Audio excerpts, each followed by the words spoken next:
ఐదవ మహాశక్తి పీఠం అలంపురంలో ఉన్నటువంటి జోగులాంబ క్షేత్రం గురించి గత వీడియోలో తెలుసుకున్నాం కదా.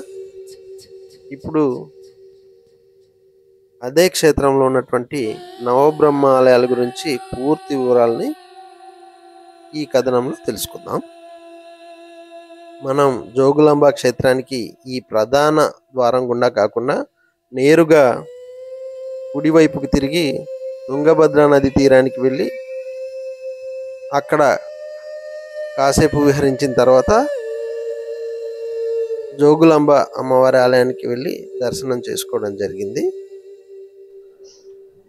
గత వీడియోలో చూసినటువంటి జోగులాంబ అమ్మవారి ఆలయం స్తంభాలపై చెక్కిన అష్టాదశ శక్తిపీఠాల వివరాలని మనం మరొకసారి చూద్దాం.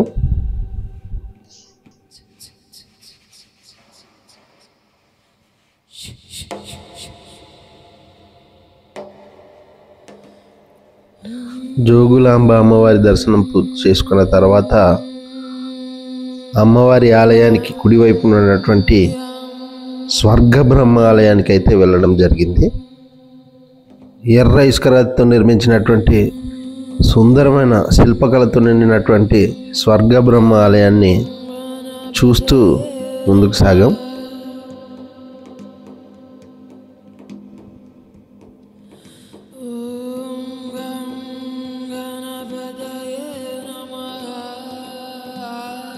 బహమనీ సుల్తానుల దండయాత్రలో ధ్వంసమైనటువంటి అనేక శిల్పాలని మనం ఈ ఆలయ పరిసరాల్లో కూడా గమనించవచ్చు.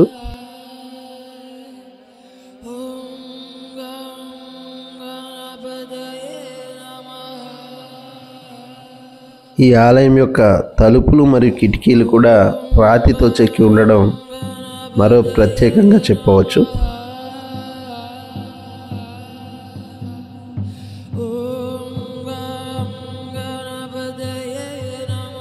స్వర్గబ్రహ్మ ఆలయం తర్వాత మేము ఆ ఆలయానికి వెనుక వైపు ఉన్నటువంటి పద్మబ్రహ్మ ఆలయానికి అయితే వెళ్ళడం జరిగింది.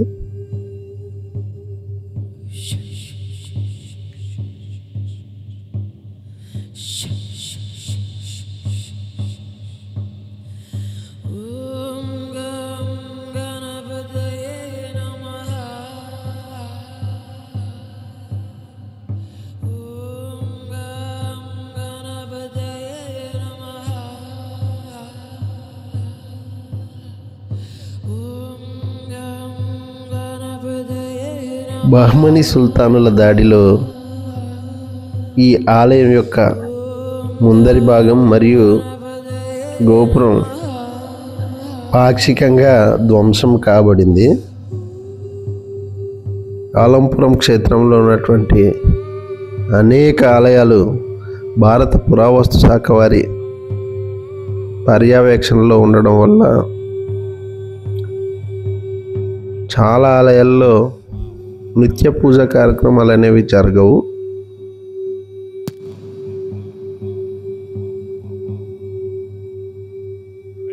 మరకత శివలింగం ప్రతిష్ఠించబడినటువంటి ఏకైక నవబ్రహ్మ ఆలయం ఈ పద్మబ్రహ్మ ఆలయం. ఈ పద్మబ్రహ్మ ఆలయం జోగులాంబ అమ్మవారి ప్రధాన ఆలయానికి కుడివైపున ఉంటుంది.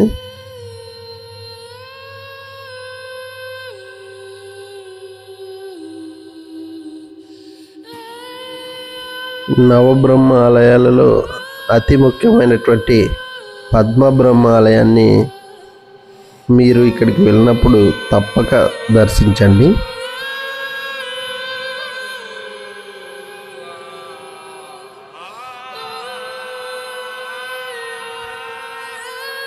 అలంపురం క్షేత్ర స్థల పురాణం ప్రకారం శివుని శాపం కారణంగా బ్రహ్మత్వాన్ని కోల్పోయినటువంటి బ్రహ్మదేవుడు ఆ బ్రహ్మత్వాన్ని తిరిగి పొందడం కోసం ఈ అలంపురం క్షేత్రానికి వచ్చి శివుని గురించి తపస్సు చేయగా బ్రహ్మ తపస్సును మెచ్చినటువంటి పరమశివుడు 9 రూపాలలో దర్శన భాగ్యం కల్పించాడని, దానికి గుర్తుగా ఇక్కడ నవబ్రహ్మ ఆలయాలు వెలిశాయని ఒక పౌరాణిక గాథ ప్రచారంలో ఉంది. నవబ్రహ్మ ఆలయాలలో మొదటిది బాలబ్రహ్మ ఆలయం, 2 విశ్వబ్రహ్మ ఆలయం, 3 వీరబ్రహ్మ ఆలయం, 4 అర్కబ్రహ్మ ఆలయం, 5 గరుడ బ్రహ్మ ఆలయం, 6 పద్మబ్రహ్మ ఆలయం, 7 తారక బ్రహ్మ ఆలయం, 8 కుమార బ్రహ్మ ఆలయం, 9 స్వర్గ బ్రహ్మ ఆలయం. నవబ్రహ్మ ఆలయాలలో మొదటగా స్వర్గ బ్రహ్మ ఆలయం, తదుపరి పద్మబ్రహ్మ ఆలయాల్ని మనం దర్శించుకున్నాం కదా. మిగిలిన 7 ఆలయాలని దర్శించుకోవడానికి కోసం మనం ముందుకు సాగుదాం.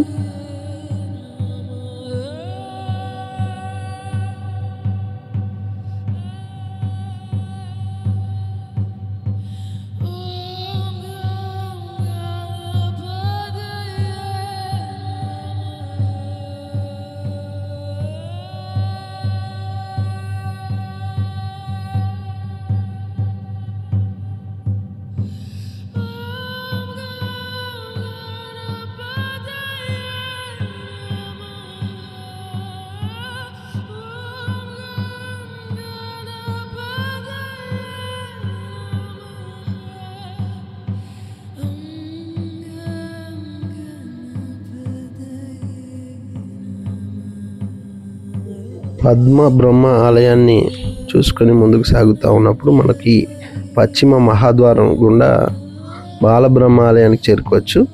ఈ పశ్చిమ మహాద్వారానికి ఎడమ వైపు కంచి కామాక్షి అమ్మవారు, కుడివైపు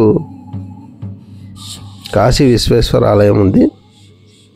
పశ్చిమ మహాద్వారం గుండా లోపలికి వస్తే మనకు కనిపించేటటువంటి చిన్న ఆలయం తారక బ్రహ్మ ఆలయం. తారక బ్రహ్మ ఆలయానికి ఎదురుగా ఉన్నటువంటి ఈ దర్గాని షా అలీ పహిల్వాన్ దర్గా అని పిలుస్తారు.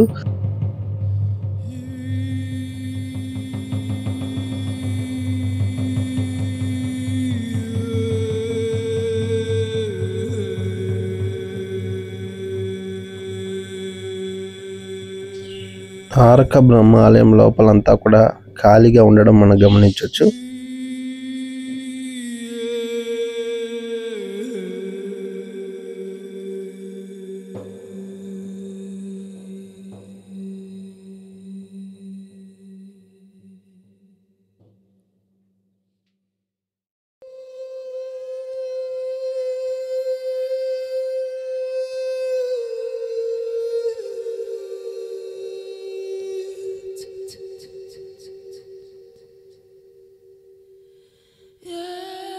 తారక బ్రహ్మ ఆలయం సందర్శన అనంతరం మనం పురావస్తు ప్రదర్శనశాలను అయితే సందర్శించవచ్చు.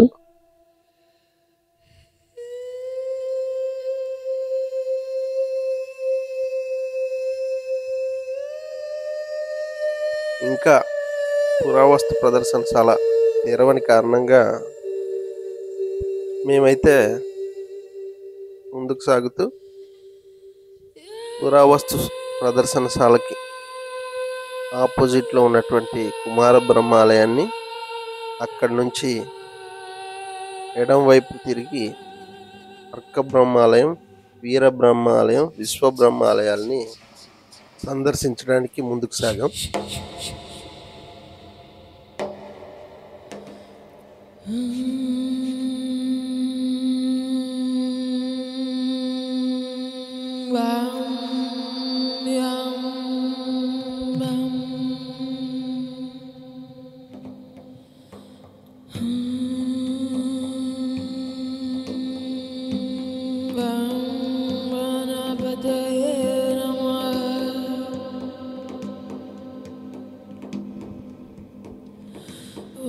కుమార బ్రహ్మేశ్వర స్వామి ఆలయంలోని లింగం ఇరుపు ఇస్కరాయి రూపంలో దర్శనమిస్తుంది. గరుడ బ్రహ్మేశ్వర స్వామి ఆలయం నందు లింగం ఆకుపచ్చ ఆకారంలో, అర్క బ్రహ్మేశ్వర స్వామి ఆలయంలోని లింగం ఎరుపు రంగు, వీరబ్రహ్మేశ్వర స్వామి ఆలయంలోని లింగం ముదురు ఆకుపచ్చ రంగు, విశ్వ బ్రహ్మేశ్వర స్వామి ఆలయంలోని లింగం నలుపు రంగులో, స్వర్గ బ్రహ్మేశ్వర ఆలయం నందు మరకత లింగం ముదురు ఆకుపచ్చ రంగులో. ఈ క్షేత్రంలోని శివలింగాలు వీటికి అవే ప్రత్యేకంగా దర్శనమిస్తారు.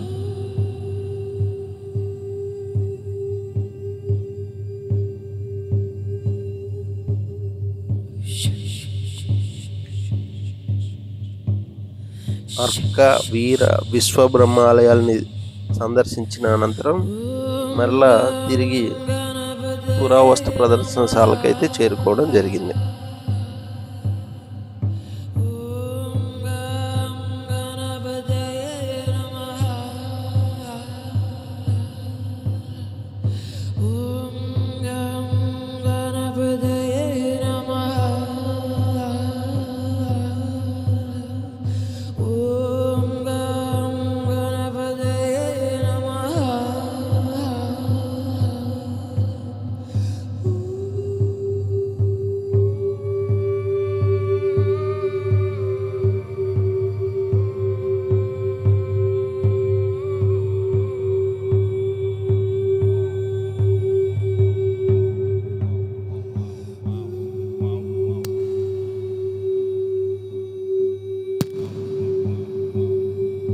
ఈ 3 ఆలయాలలో బహ్మనీ సుల్తానుల దండయాత్రలో ధ్వంసమైనటువంటి అనేకమైన దేవతా విగ్రహాల్ని భద్రపరచడం మనం గమనించవచ్చు.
ఈ పురావస్తు ప్రదర్శనశాలలో క్రీస్తు శకం 7-8వ శతాబ్దం నాటి గదాధర విగ్రహం, 12వ శతాబ్దం నాటి వల్లి సుబ్రహ్మణ్య విగ్రహం, 11వ శతాబ్దం నాటి ఏనుగు, 7వ శతాబ్దం నాటి శ్రీమూర్తి, 11వ శతాబ్దం నాటి మహిషాసుర మర్దిని విగ్రహాలని చూసుకోవచ్చు. అనేక శిల్పాలతో పాటు ఈ క్షేత్రానికి సంబంధించినటువంటి వివరాలతో కూడినటువంటి శాసనాలని కూడా ఈ పురావస్తుశాలలో మనం చూడవచ్చు.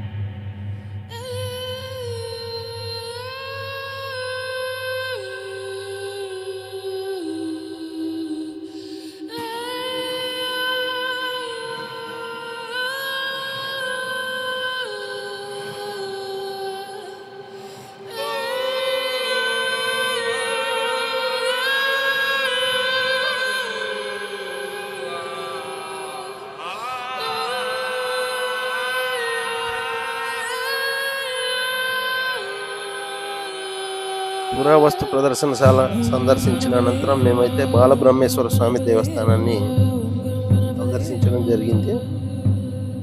నవబ్రహ్మాలయాలలో బాలబ్రహ్మేశ్వరుడు ప్రధాన దైవం.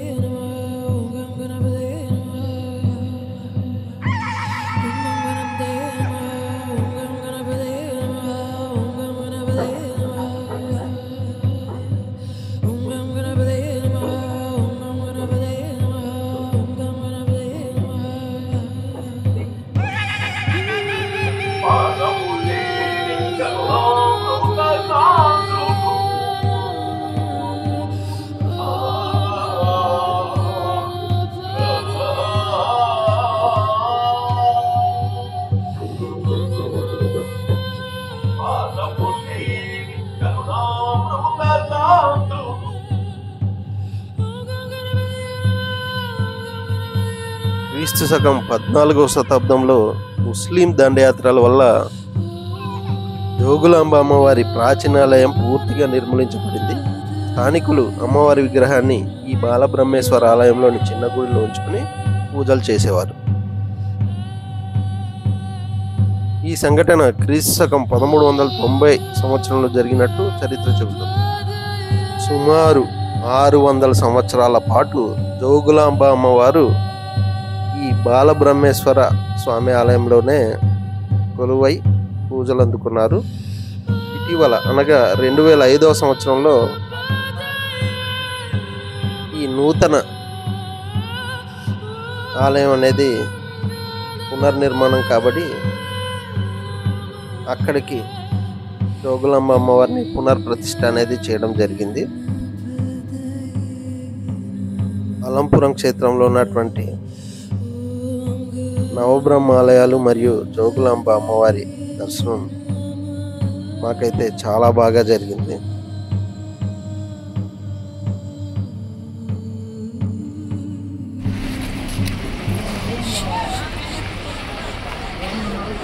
చుట్టూ ఉన్నటువంటి షాప్స్ ముందు బిత్తర్మహల్ వేసినటువంటి ఆ లాలిత్య వాళ్ళ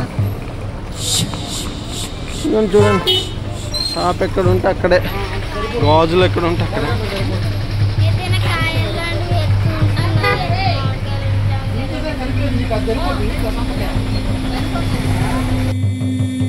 మీకు ఈ వీడియో నచ్చినట్లయితే లైక్, షేర్, సబ్స్క్రైబ్ చేసుకోండి. గంట సింబల్ నొక్కడం మర్చిపోకండి. మరిన్ని ఔరేటింగ్ వీడియోస్ కోసం సబ్స్క్రైబ్ చేసుకోండి. Thank you for watching my YouTube channel లాలిచన్ కార్తిక్ కథలు.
ఛ, ఛ.